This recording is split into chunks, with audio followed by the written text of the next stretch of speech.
से लगा देंगे।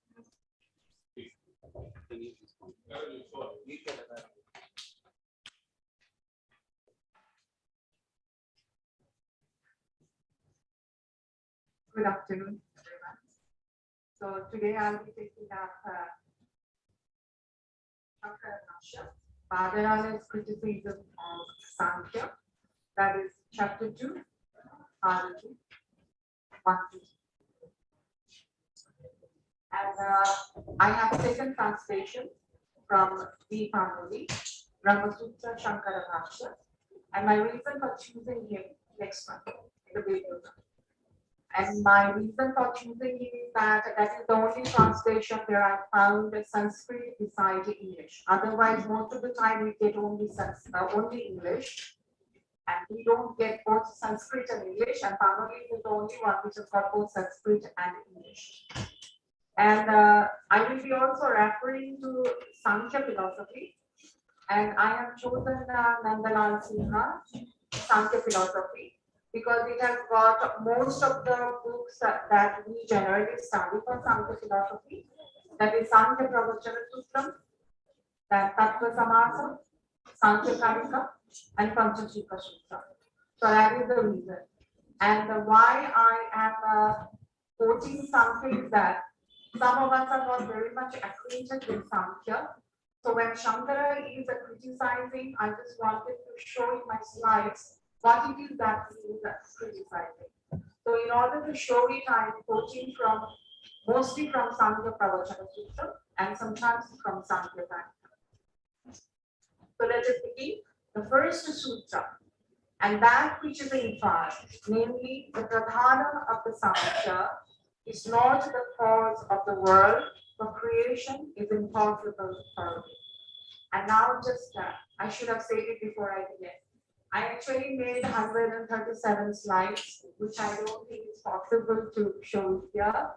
So I will be skipping the bhashyas directly, and I will be just giving the gist of what I have interpreted. So it becomes a Shakuntala Tika of Shankara Bhashya. So you will be seeing that. And I told you my slides are colorful. Blue is a Shankara Bhashya, brown is Shakuntala Tika, and the red will be, I will be quoting Sankhya and Brahmasutra to show you that what part Shankara is actually criticizing. And there are also green bars, because as I said yesterday, because there is a purpose behind the criticism. Criticism has a purpose behind, and I'll be trying to pursue most of the sutras by showing how Shankara has used the criticism to actually turn it around and make it a Vedanta philosophy. So the colors of blue mostly I will be skipping. So Shankara says the section is a criticism of theories of other systems.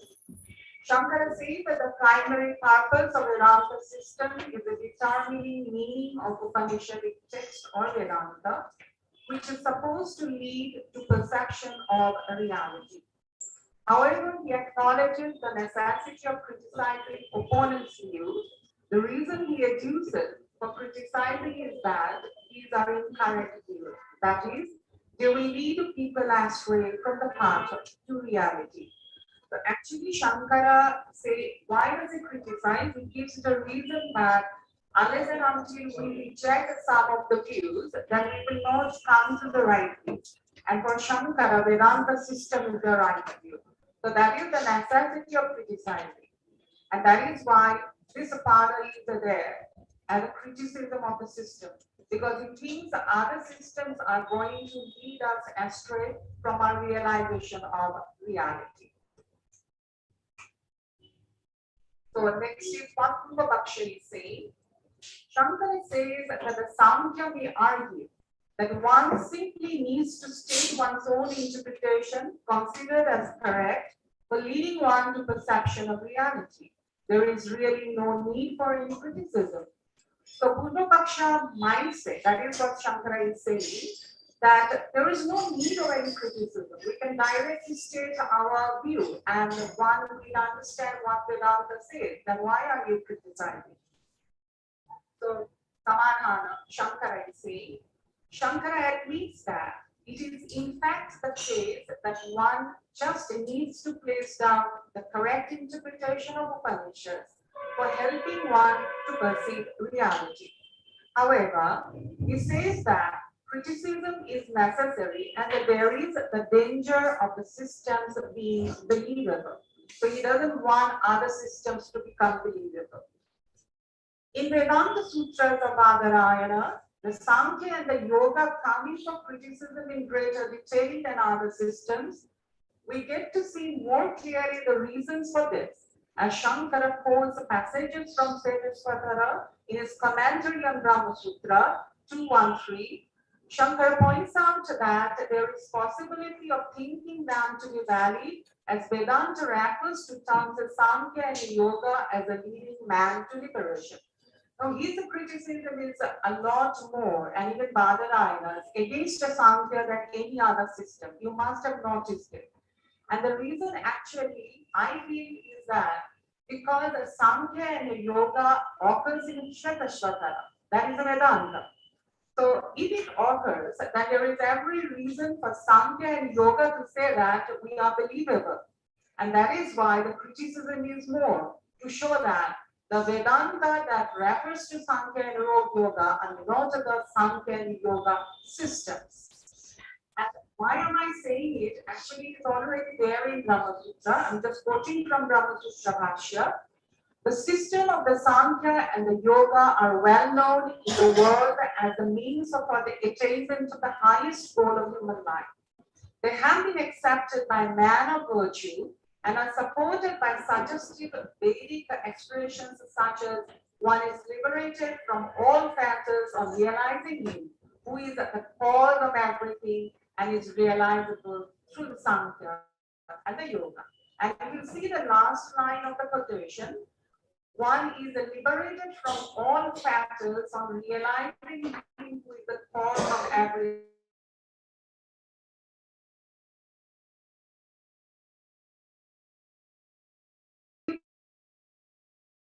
Right. Systems.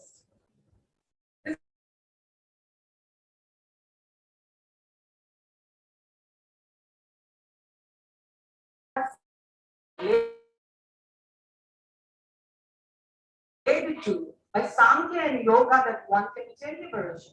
Because Shvetasvatara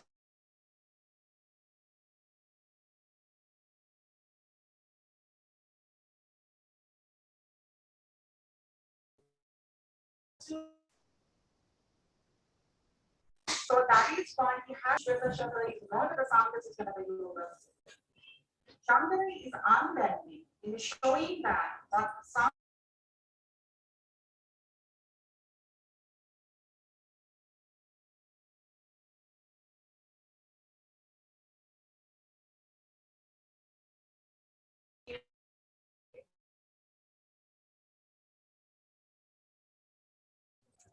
as the mother is critical of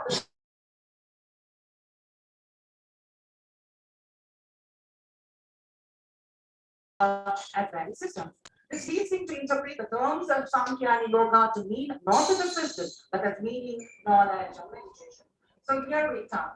Here he is saying that what Shvetashvatara has stated to be the Sankhya and the Yoga and not the systems. That Sankhya is to be understood as knowledge and the Yoga is to be understood as meditation, not the systems. And why am I saying it? I have just quoted from earlier Brahmasutra. And because the allusion to the realization cited above, namely one is liberated on realizing him who is the cause and is realizable through Sankhya and Yoga, the Vedic knowledge and meditation only are meant there by the words Sankhya and Yoga, as can be inferred from the context. So Shankara is saying you cannot take Sankhya and Yoga as systems in Shvetashvatara. In support of his interpretation that Sankhya and Yoga mean knowledge and meditation and not the systems, He quotes from Shvetashvatara itself to say that the Vedanta could not have named Sankhya and Yoga systems as showing the path of liberation. This is so because the Upanishad actually speaks of knowledge of Brahman as leading to liberation. So he says that Shvetashvatara cannot be talking about the systems because in the later part of the Shvetashvatara, it will be talking about Brahman as a cause, which he says, for the Shruti text to rule out the possibility of means other than Vedic knowledge consisting of the identity of the self for accomplishing liberation as evidenced by Shruti passage. This is quoted by Shankara from Shvetashvatara. Knowing him alone, man is liberated from death. There is no other path for reaching beyond. In other words, Shankara is saying that in Shvetashvatara, it is Brahman which will lead you to liberation. So we definitely cannot accept Sankhya and Yoga, for whom knowing Pradhana will lead to liberation. But as Shankara says, for the systems of Sankhya and Yoga, Pradhana remains the cause for the universe. And I'm quoting from the Brahmasu, Bhashya, Sankhya and others infer such other causes as Pradhana and accordingly try to reconcile the Vedanta passages with them. So most of the time what we see is that Sankhya will be using some of the Vedanta text and mold it and say that what they are saying is also available in the Vedanta. Just now we saw that Sankhya and Yoga is available in the Vedanta, Shvetashvatara. So they will be saying that as we are available in the Vedanta, so we are Astika.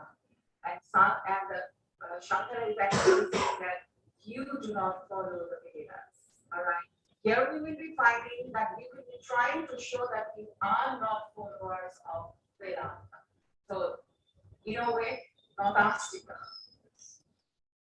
And that, why he is saying it, for those of us who are not very comfortable with Sankhya, it belongs to Prakriti to be the primordial matter, because the Shruti declares the others to be fact. This is Sankhya's view. Even though the evolution is successive, Prakriti, that is Mahat, is still called alone, as are atoms, the causes, though not immediate or waterfalls, etc. So, I am just saying that for the Sankhya, Prakriti or Pradhana is the cause.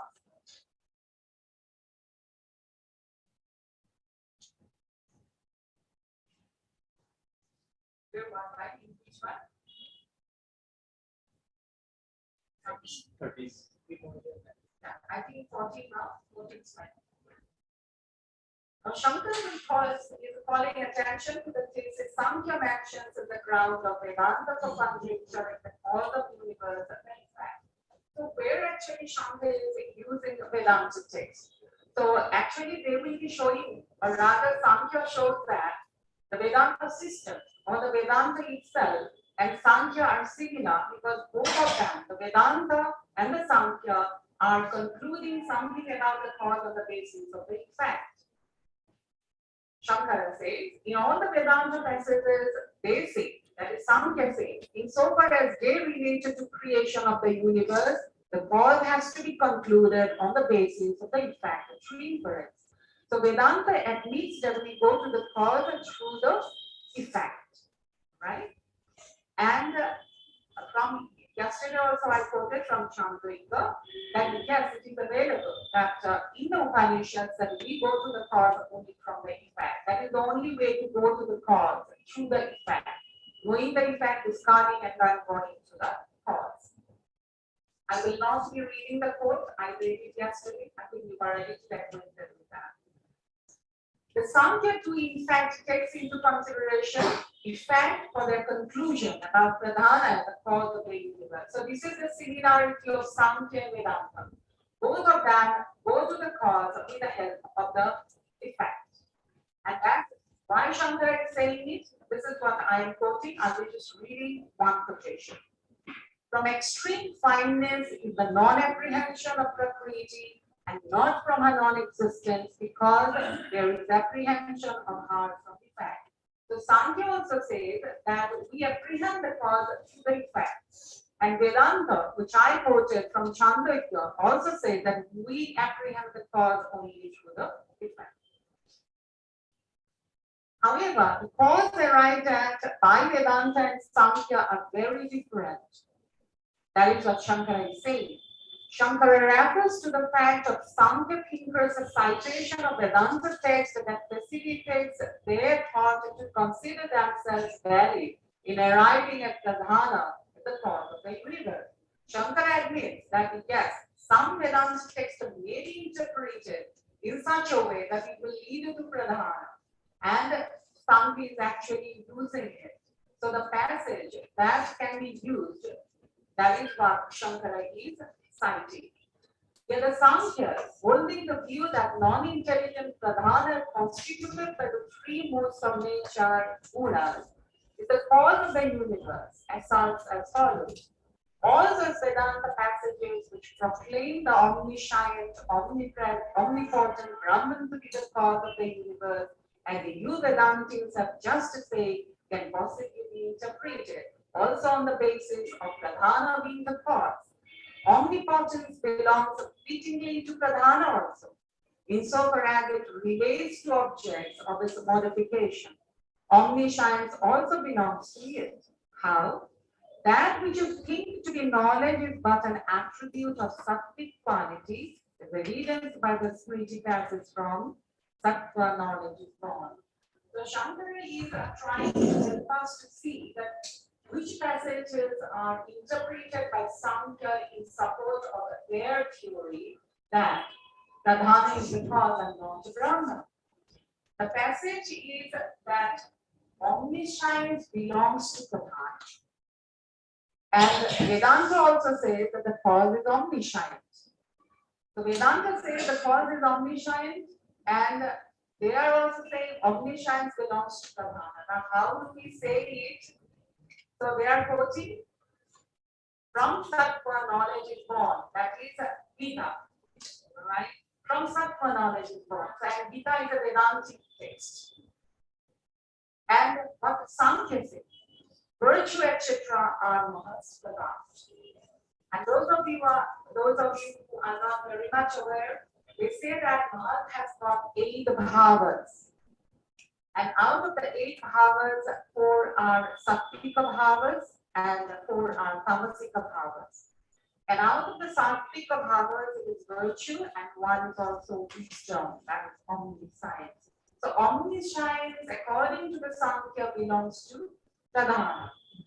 And Vedantis are saying that omniscience belongs only to Brahman. So it can be interpreted according to the Sankhya to their intention, and Vedanta can do it according to theirs. So what Sankhya would say? The Buddha-Vaksha. Shankara says that Sankhya may say that they have been criticized in Brahma Sutra prior to this chapter, and as such there was no need for another session. So Buddha-Vaksha and Sankhya might say that why are we getting criticized the second time? Not second time, many times. But basically second time, why are you criticizing? And now Shankara has an answer, the Samadhana. Shankara does acknowledge that it is true that Sankhya has been criticized earlier to this section of Brahma Sutra. Brahma Sutra in a way has criticized the effort of Sankhya system in chapter 2, part 1. In their effort to prove that Pradhana is the cause of the universe. So actually we find Badarayana criticizing Sankhya in the same chapter, part 1. Now we are doing it again. So that is why Sankhya is asking Shankara, why are you criticizing us? Yeah, Brahmasu. We find Shankara defending the second phase of criticism of Sankhya in chapter 2, part 2, which we are doing. We find him saying that certain passages of Vedanta have been reconciled, molded by Sankhya to demonstrate that they have the support of Vedanta. In previous part, the critique was basically pointing out that Vedanta texts regard Brahman as the cause of the universe, and as such cannot be regarded as supporting their doctrine of Pradhana as the cause of the universe. That is, they are wrongly trying to affiliate Vedanta in support of the doctrine of Pradhana. If you have noticed it, the earlier quotations were from Brahmasu chapter 2, part 1. So he is saying that earlier, the criticism was, Badarana's criticism was actually trying to show that the Vedanta texts do not support. Okay. And now the criticism is going to be independent. That is, Pradhana cannot be considered. So Shankara will not be taking help of scripture now. And he will not be criticized in Samkhya by saying that you are non-astika. So it will be directly with the logic what you will be criticizing Samkhya now. So that is the difference between the criticism on the earlier section and the criticism right now. So that is why he is giving the reason, Shankara is giving the reason why the criticism has come for the second time. Here the teacher, Badarayana, who knows the import of words and passages and also the means of proof, proceeds at first to present the prima facie views and then to refute all those views based on deceptive passages and fallacious grounds in order to show that the Vedic passages have the comprehension of Brahman for their object. That is the Arya criticism. Now, in this part of the chapter, the effort is to show that Samkhya is wrongly considering the insentient Pradhana to be the cause of the universe. So right now, the criticism is going to be directly all the Pradhana without any help from the scripture.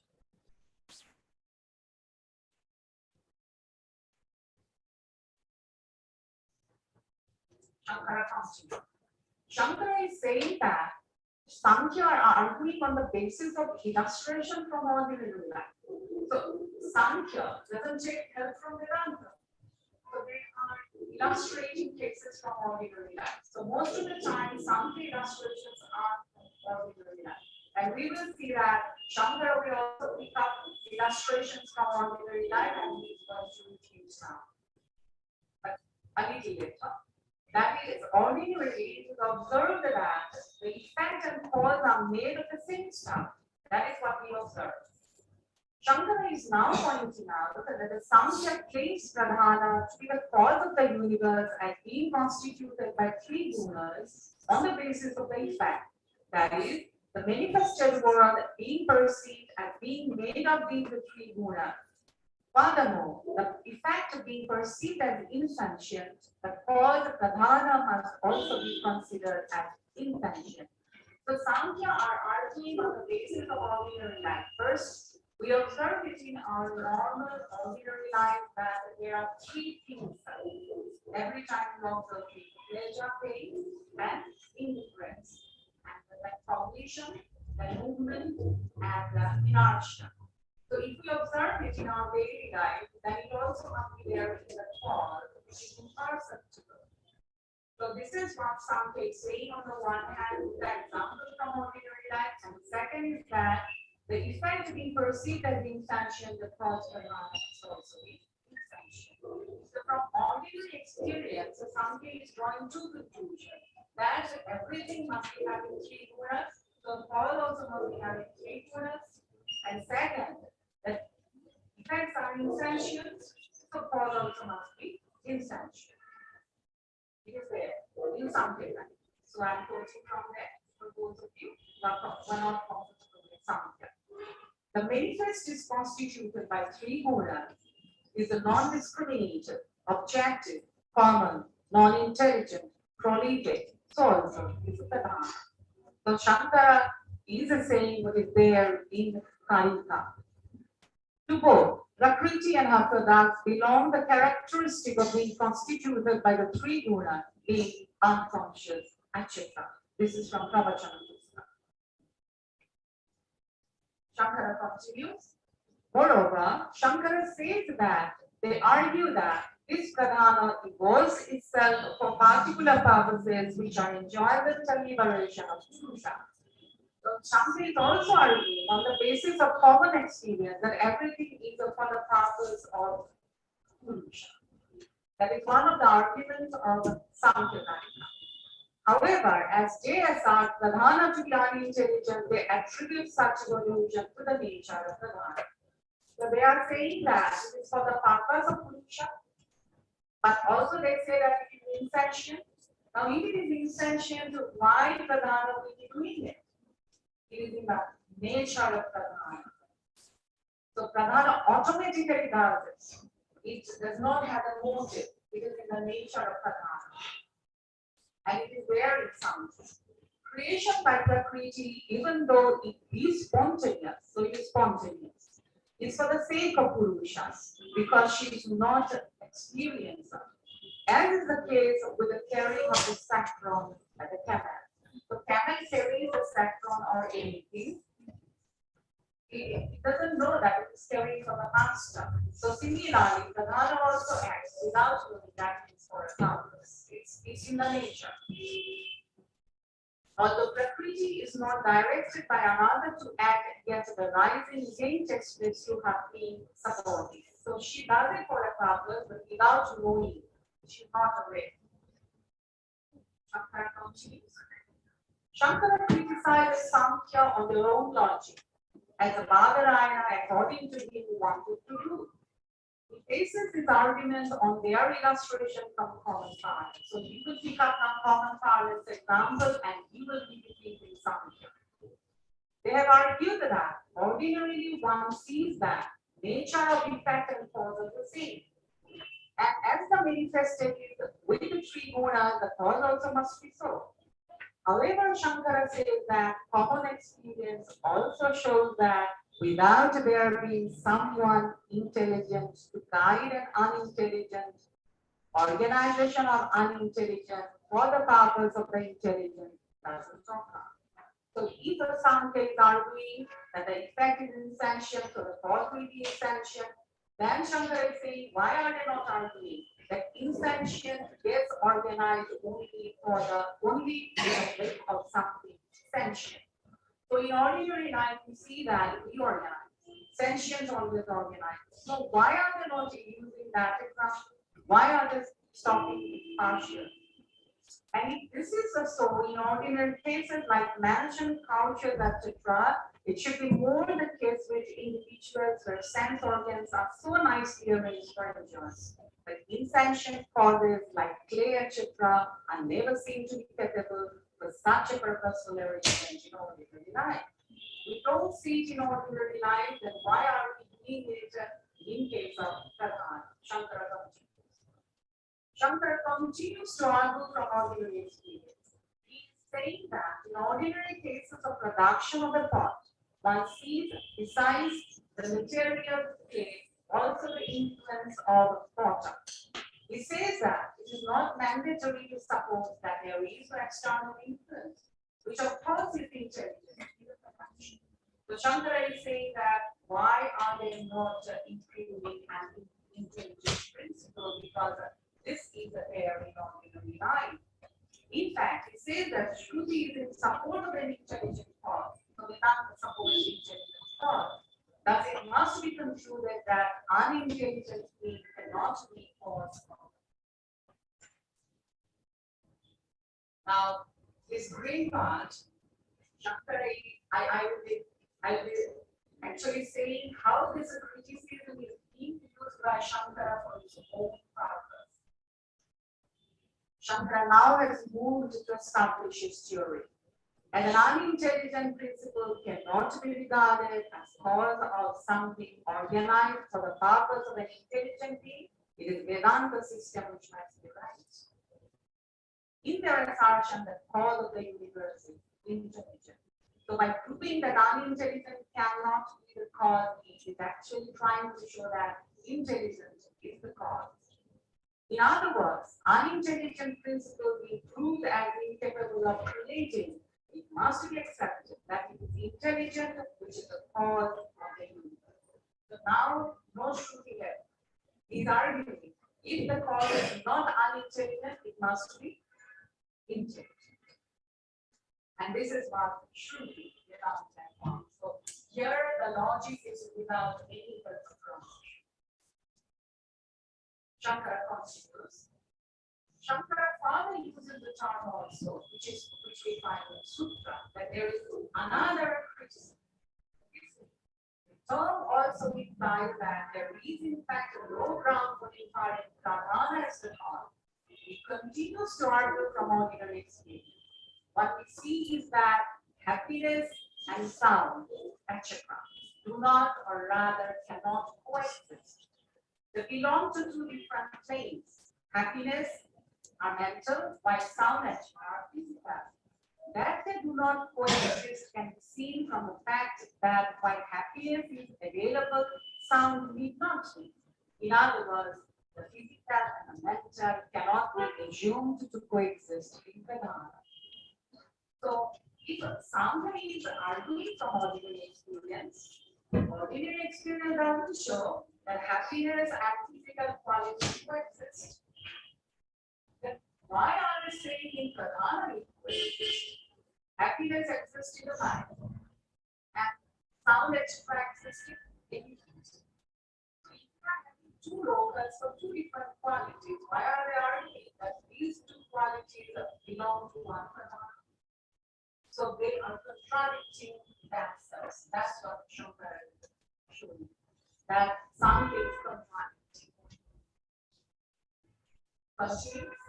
Shankara is arguing that it is said that one cause to which a different immediate effects refer back to the conjunction of all these different gifts, then it will well be argued that in each guna, which is a constituent of the cause, the pradhana, may be considered itself to be made of different components. Now we will actually point to a fact of infinite regress, though it is not explicit on it. Now he says that we are saying happiness and sound, etc. finally belong to pradhana. And why? Because pradhana is made up of three gunas. So why don't we suppose that one guna is also made up of these? Because happiness and cognition is satvika. So why are we assuming satvika is one? Let us assume there are two strands which make up satvika. So it's going to go on. And that it is the case in Sankhya, it is the way of Sankhya. The gunas follows the nature of pleasure, pain, dullness.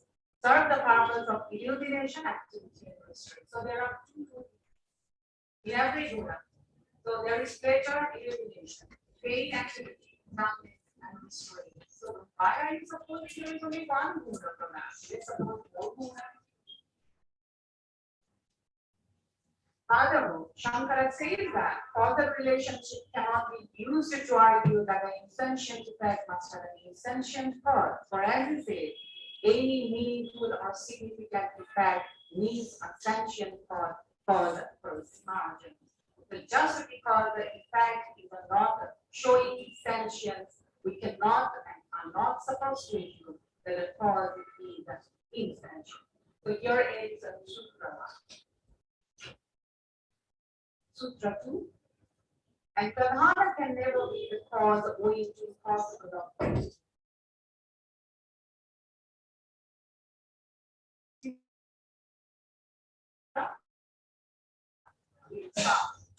Shankara thinks that it is proved that non-intelligent principle is not the cause.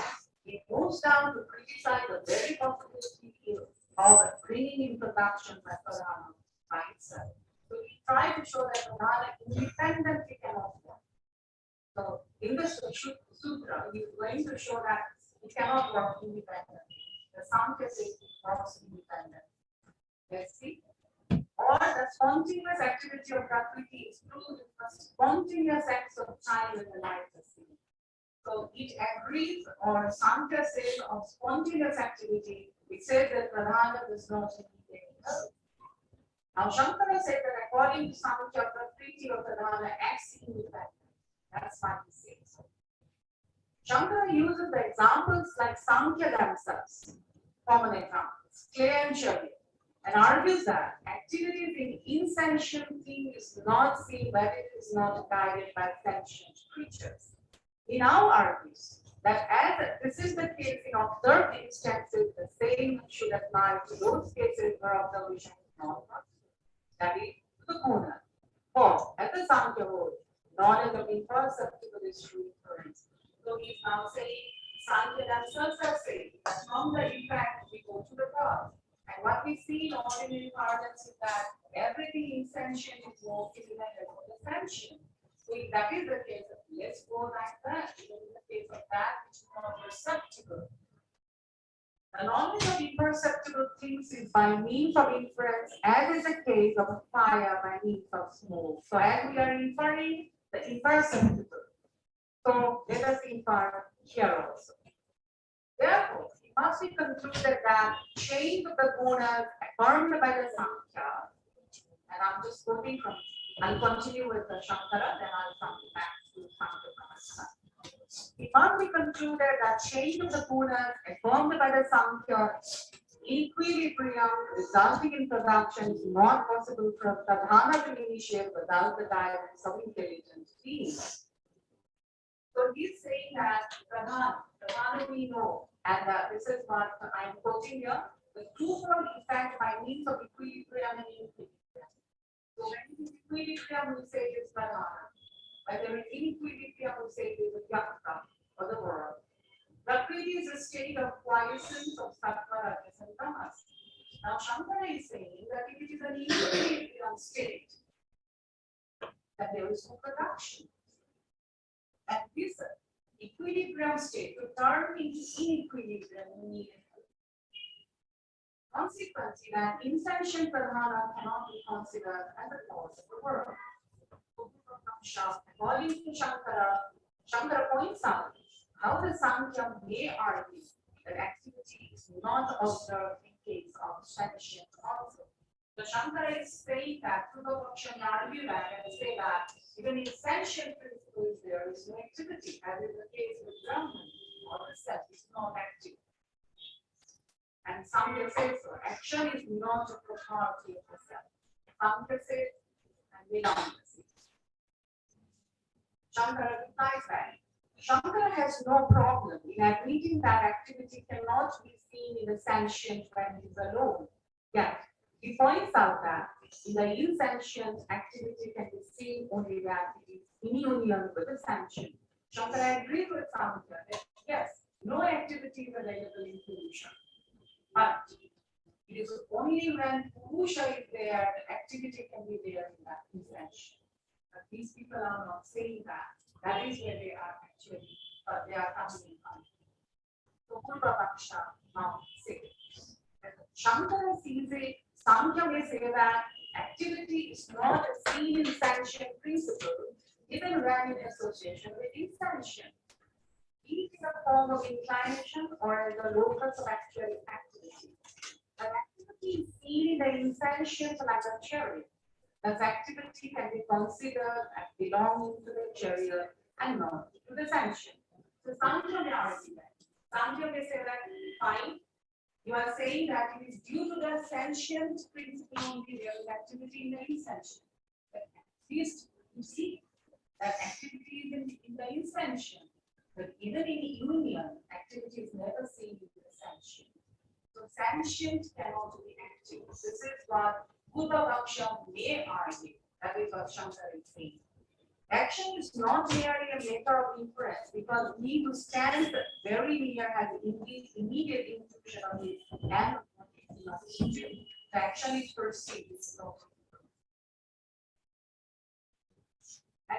As Shankara sees it, Sankhya can argue that a sentient being can infer that most from bodies inclines. Sankhya may say that he was just inferring, but it needs to be perceived. Because according to that action, it has to be perceived. In fact, they decided the arguments of the materialists, which the materialists used to establish their theory that sentient being exists as long as body exists. In other words, all this points to the fact that it is insentient alone to which activity belongs. So he is saying that Sankhya argue that it is only the insentient where you can ascribe. You cannot put attention. Now, that was Purva-Paksha, now Shankara. Shankara makes it clear that he is not denying activity to insentient. But his argument is that activity is not possible or rather does not occur without the involvement of sentient. In fact, activity occurs only so long as sentient is available and no other. Cites example of fuel and fire and says that only when in contact with fire with hydrogen heat, when not in contact, there is no light and so he's saying that he never denies that activity belongs to insentient. He wants to say that there has to be a support of sentientness because fire also comes to the fuel. So without fire, the fuel is not burning. So you need that sentient principle for any activity. Further, he says that when the materials to do that activity of the chair will take place with the help of sentient thought. Now, Shankara, this is the full assumption.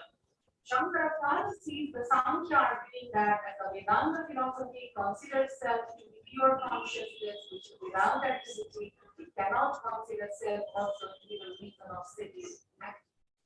So now, Shankara says the Sankhya may argue, if a sentient is not active, then how can it set in motion other things? If I am not active, how am I going to make you active? So Sankhya may argue that. That is what Shankara is. So what will be his reply? Shankara says that ordinary experience is such as that it is not necessary for something to be active to set others straight. So it continues with ordinary experience.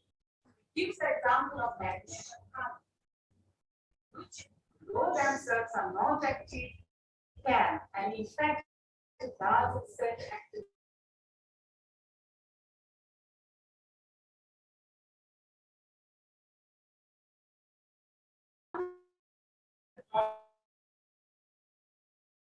Or which is pure consciousness active. Rather, it says that self can be not activity without active. So Shankara is saying that you don't have to be active to set others in motion. The magnet is not moving, but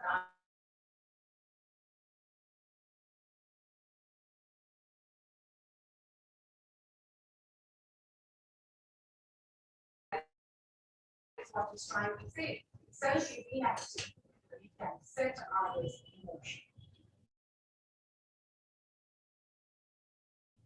Puravaksha argues that Sankhya can always say that the Lord is without a second, does not even have anything else besides himself to set in motion. In other words, not having anything to be made active, it cannot be said to set activity on something. Now, Advaita is on purpose, and it is only one reality, what it is moving.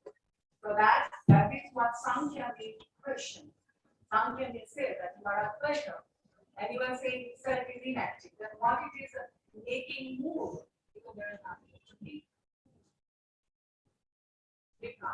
Shankara's reply is that the Lord is instrumental causing ignorance only. The ignorance, Lord is the gaining form, which is very.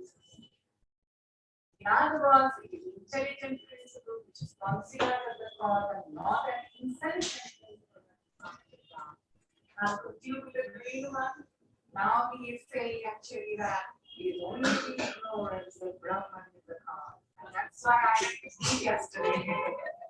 Shankara goes to establish that Brahman can be considered as cause only when it is associated with David.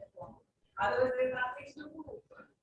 In other words, we need ignorance. Otherwise, it will never be able to move it. It can move because it is I like Shankara. I like this thought.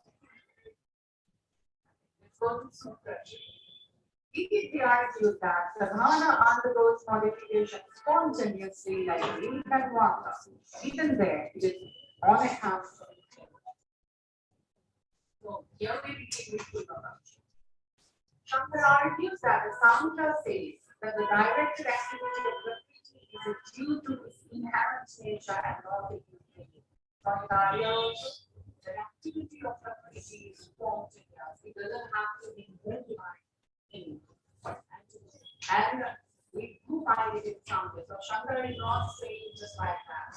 Even though she be non-intelligent, the activity of graffiti quite spontaneous, just like that. The activity of Prakriti is from nature because there is no conscious adjustment of means to an end. So it doesn't have any motive or intention, just now. As is the case with the sun. So here the example is of certain level things. Why is we? Because the job we are doing, we don't exactly have the answers. Shankara says that the example of milk flowing from the cup, flowing for the cup by itself is not a good example. To prove that essentially it can go for the purpose of others by itself. By going back to the cases from ordinary life, he says that in our everyday experience, what is observed is that things are guided by sentient agency to serve the purpose of the sentient. Even in the example of the milk flowing for the cup, it is the fondness of the sentient cow for the cup that is working. Again, in case of water flowing, there has to be a slump in the flow, in which water flows, which must be used by man to be one's water. Saying that Shankara is saying that you cannot say that Prakriti is spontaneously without the help of the sentient being. And we are seeing the example of the thing that flows from the other of the cow. It's saying that from the other of the cow flows and how is sentient. So without sentience, it is not possible to have. Continues. Again, it says that if somebody considers that an instrumental cause requires material for production, then the passage of Rivadari can be cited. The passage indicates with the help of the case of the milk turning into curd that it is possible for material to turn itself into something else. In other words, Brahman can turn itself into the world without requiring anything else. This, in fact, very well goes as he says with Vedanta, saying that the Lord is the cause of the universe, which on one hand is intelligent and on the other hand turns itself into the world. So Sankhya wants to say they don't need an instrumental cause, not as such, not essential instrumental cause. And he says that is okay with us, but the material cause has to be intelligent. That is, the Lord is both material and instrumental quality. Because only when the material quality is intelligent turns itself into also efficient quality. So if you're using the criticism to come into his own point, Lord is both material and the criticism is always with the past.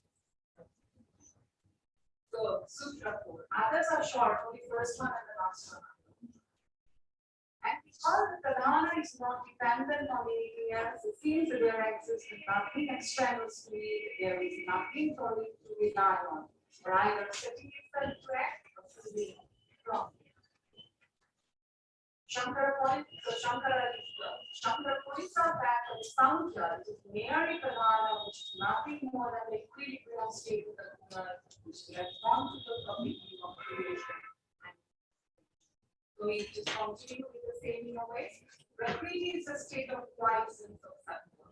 So he says that it's Pradhana for Sankhya and that is. And that according to them, there is nothing else besides it. And that they are saying that there is nothing else, I have quoted, I just say one. Or the spontaneous activity of Prakriti is proved because spontaneous acts of time in the life. So only these are actually showing that activity of the manner is spontaneous according to the sun. They also have ruled out Purusha influence. Purusha there without any influence in the philosophy. The self-activity here by the Sankhya is indifferent and thus not helping in production. Sankhya never says Purusha helps. To quote from Sankhya, finally indifference also belongs to Purusha. However, Shankara says that it cannot be accepted that there is production from the material cause without help. And on this ground, it must be concluded that there is, in fact, no production at all. Now, he says that the material cause, which is not sentient, will always need an efficient cause. And if you don't admit it, no production. Yesterday we saw the moment you deny Maya, there's no production. There has to be something.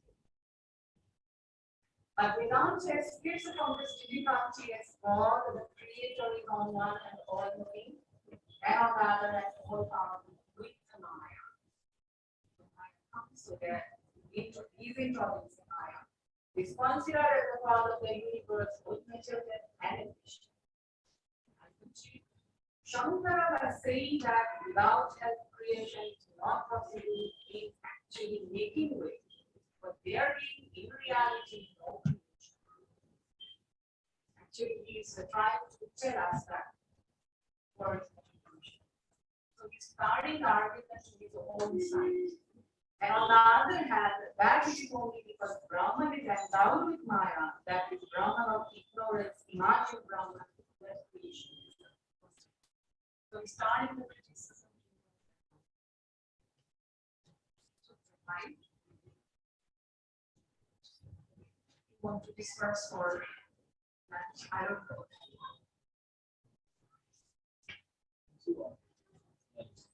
Lunch. Yeah, we did 15 hours exciting after lunch. Better. But don't sleep after lunch. 5 sutras complete.